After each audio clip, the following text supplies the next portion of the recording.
迅噪吸收器呢一種音響小配件，多年嚟咧都有唔少牌子推出過啦。但係今次介紹同埋評測嘅主角 Yukimu PNA 系列就係名家出手，由樂音俱樂部代表兼顧問，職場生涯一直為 Panasonic、Teles 等等嘅品牌嘅音響產品設計電子線路同埋音訊電腦嘅山崎正雲先生開發、設計同埋測試，而家仲已經有 RCA、USB 同埋 LAN 頭嘅型號選擇。究竟係唔係真係名家一出手，集訊就沒有呢？呢條片同大家試盡佢啦！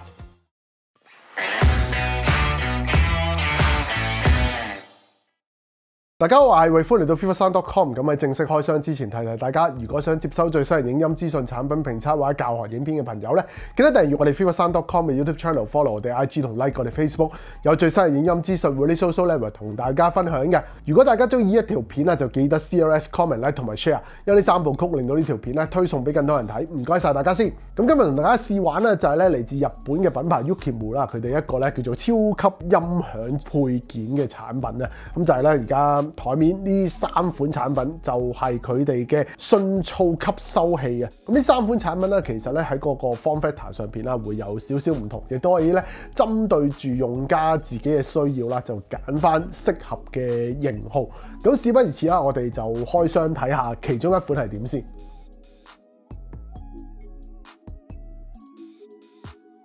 今日試玩嘅就係 Yukimu 嘅產品啦，咁你都會見到咧，其實三款型號咧，佢都係叫做一個集訊嘅吸收器嘅。咁三款產品咧，亦都會喺日本製造啦。咁同埋咧，為咗慶祝之前啦，佢哋喺日本咧 HiV 裏邊咧攞咗呢個金獎啦。咁所以咧，而家香港嘅代理咧有一個 bundle set 咧，就係你可以喺呢三款產品裏邊咧3揀2，咁然後咧就有一個套裝嘅優惠價去發售㗎。咁啊，詳情可以去翻代理嘅官方網站度留意下啦。咁今日咧，我哋開箱就開呢一個 PNA LAN 01，就係咧呢個 LAN 頭嘅型號嚟嘅。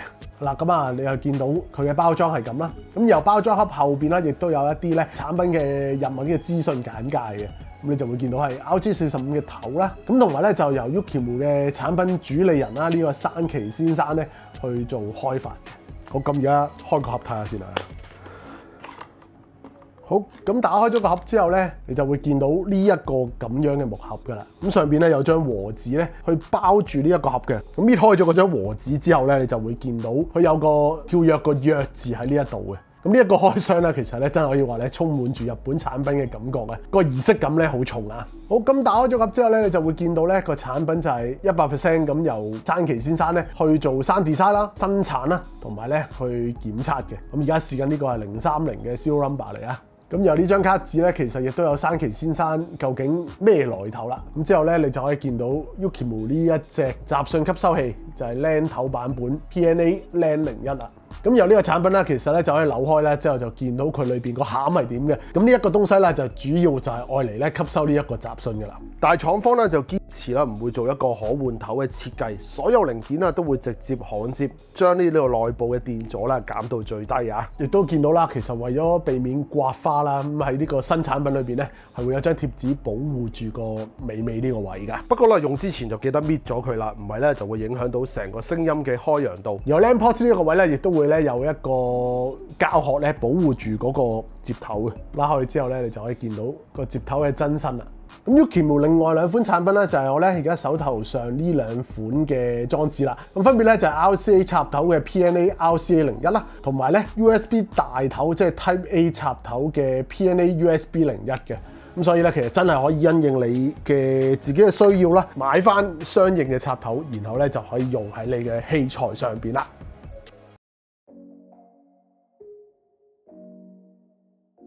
Yukimu 呢一個咧總部位於日本東京嘅品牌咧，全寫正式係啦 Yukimu Super Audio Accessory 嘅。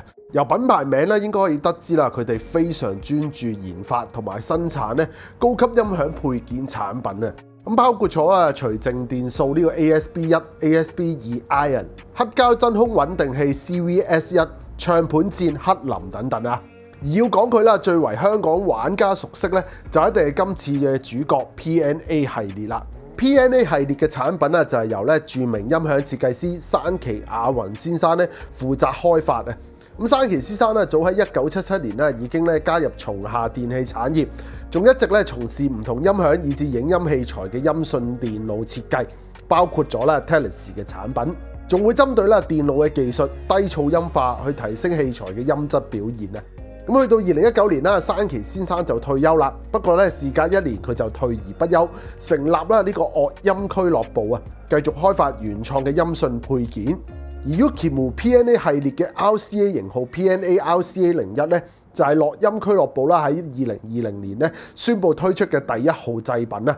之後咧，再喺22年同24年啦加推 USB Type A 嘅版本 PNA USB01，同埋咧呢個 LAN 頭嘅版本 PNA LAN01啊。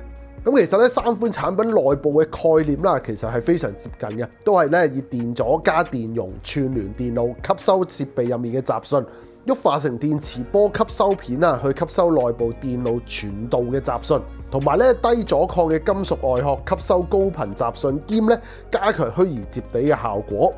咁3款產品內部咧都會係人手製造，採用呢個架空布線結構，內部咧唔會有影響音質嘅 PCB 印刷電路板。不過咧，由於接駁界面啊同埋用落嘅器材上面嘅唔同，咁3款產品嘅電阻、電容、接線、外殼用料咧都會略有唔同嘅。咁以 PNA RCA01 為例啦，就將會採用咧英國 LCR 嘅聚苯乙烯薄膜電容，同埋咧日本 M-Trans AMRG2W 非磁性嘅薄膜電阻。兩者嘅引線啦，分別會以銅同埋咧無氧銅兩種非磁性材料製成。而呢個電容同埋電阻嘅電容值同埋電阻值咧，都係經過咧仔細嘅考慮同埋測試而決定嘅。而 RCA 插頭嘅接駁端子部分啦，就會係純銅嘅材質，其餘部分咧就將會係黃銅嘅。就連呢個插頭嘅焊接同埋固定線材咧，山崎先生咧亦都非常講究咁採用咧鍍金無氧銅，確保啦可以做到完全無磁。而 PNA USB01 嘅外殼啦，就採用6000系嘅鋁合金製成，表面經過拉絲同埋陽極氧化處理，加強表面剛性。USB 接頭用嘅啦就係德國 Wert Electronic 非磁性黃銅，螺絲咧就會用不鏽鋼製成，同樣確保無磁啊。內部咧亦都會採用啦呢個無諧振嘅設計。去到最新嘅 PNA LAN01 RJ45 嘅 LAN 頭啦，就會以非磁性嘅金屬壓鑄製成，部分零件啦會係鋼材。而佢嘅外殼啦就用咗咧 DR 非磁性銅石鋅3元合金電鍍黃銅製成，厚度啦去到 1.5 mm， 以達至啦吸收高頻噪音、加強虛擬接地嘅效果。咁今次嘅 review 啦，我哋就用咗啦 Hago 嘅 H48啦串流合併式擴音機，配合 Lumen L2 Music Server 兼呢個 Level Switch， 同埋咧 Lumen D3 呢一個串流播放器咧，去驅動咧 Perlison R4B 嘅書架喇叭。咁第一部分測試咧就係咧用呢個 H48 嘅 Cobus Connect 呢一個功能咧，將 RCA01 駁去佢嘅 RCA 接頭度做比較啦。So the sound of the birds taking off scared you last night. So the sound of the birds taking off scared you last night. Though they were right to leave, right to use their wings to fly. Though they were right to leave, right to use their wings to fly.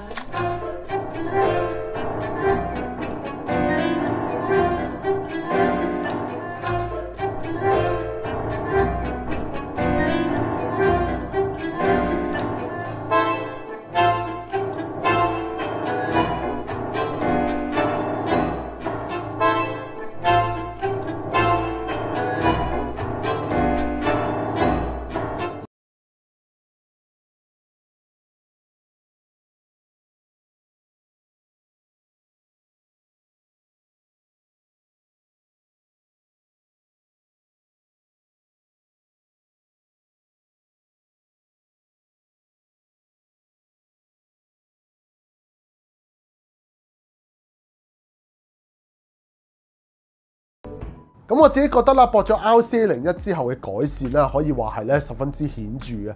整體聲音嘅結像啦就更加之紮實鮮明，人聲啦亦都更加圓潤同埋清晰嘅。而細節嘅分析力啦亦都明顯啦更加之豐富啊。高音嘅無刺感咧亦都會有所修飾，係一個咧可聞度高嘅改善嚟㗎。咁然之後咧，我就嘗試喺 D3 上面啦比較 USB01 同埋 RC01咧對於信源嘅影響啦。咁針對住串流信源呢一個部分咧，我覺得咧用咗 USB01之後啦，嗰個聲音嘅通透感係顯著咁提升嘅。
整體聲音咧，亦都更加開揚同埋鬆容嘅，高音咧鮮明得嚟啦，亦都唔會帶有呢個刺耳感，而規模感咧，亦都係最大變化嘅一環啊！咁我自己覺得咧喺音場嘅開揚度上邊咧，係會比起用 RC01嗰陣咧更加明顯嘅。咁所以咧兩者如果要二揀一嘅話啦，我會喺串流信源上邊咧用呢個 USB01啦。咁之後咧，再嚟試嘅就係咧新作嘅 LAN01啦。咁就咁插咗入去 L2 嘅其中一個 LAN 插頭做比較啦。我覺得啦，對比起 USB01啦，LAN01就咁插咗喺 Switch 或者 Router 嗰度咧，係可以令到成套系統啦都有所受益嘅。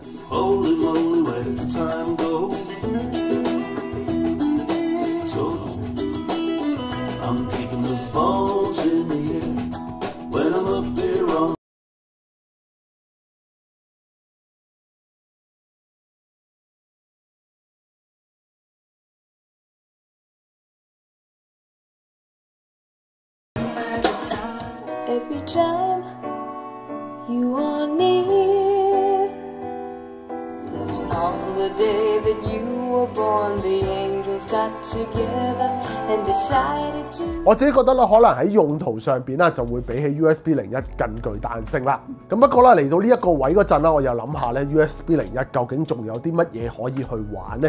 咁首先咧就當然啦係我自己最中意嘅部分啦。咁呢一個玩法咧就係將咧 USB01駁去我自己部 CD Ripper IO Data 嘅 CD Record 6度做咧 Rip CD 啊，再比較下用同唔用之下啦，出嚟嗰個 file 究竟會唔會受影響啦？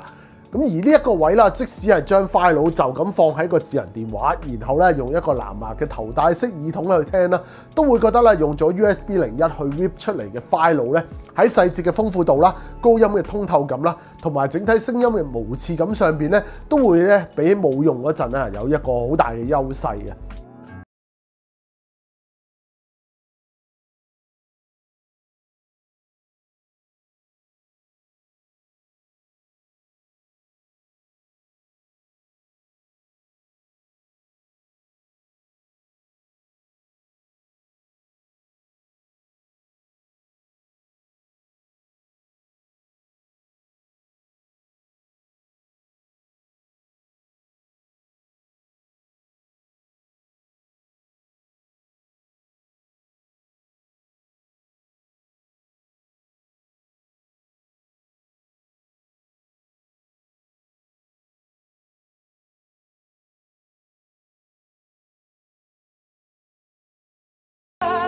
夜過算什麼？不過是夜過算什麼？不自我都可自欺，天生都是難知。自我都可自欺，天生都是難知。可以飛進未來說。該那可以地盡未來說該那。靠歲月來擦亮，不再作夢的很清楚，其實無知。靠歲月來擦亮，不再作夢的很清楚，其實無知。咁而今次咧，我亦諗到咧，同大家玩一個小遊戲啊，就係咧俾兩個 file 大家估下啦，邊一個 file 係有用 USB01去 rip， 邊一個係冇啊？咁有興趣嘅朋友咧，就可以喺呢一條片度咧留言度話我想試。咁試完之後咧，再喺我置頂留言嗰度咧，分享翻你自己估嘅結果。咁我會喺1個星期之後咧，就公佈咗究竟邊一個 file 係有用呢個 USB01。咁呢個小遊戲啦，就等你參加啦。好啦，咁今次咧日本 Yukimu 呢一個 PNA 系列嘅迅速吸收器嘅 review 咧，就大上講到呢一度啦。中意我哋拍片嘅朋友，俾個 like、comment、訂閱 channel 啊，撳訂閱。咁喺訂閱之後咧，撳埋右邊個鐘仔，我哋有新片咧就會通知大家噶啦。咁最近咧，我哋亦都咧做咗唔同嘅影音同埋音響產品嘅 review 啊。咁唔知呢一條片啊又啱唔啱你心水咧？咁啊記得撳入去睇埋佢啦。咁今日呢條片啊大致上嚟到呢一度，下條片再見，拜拜。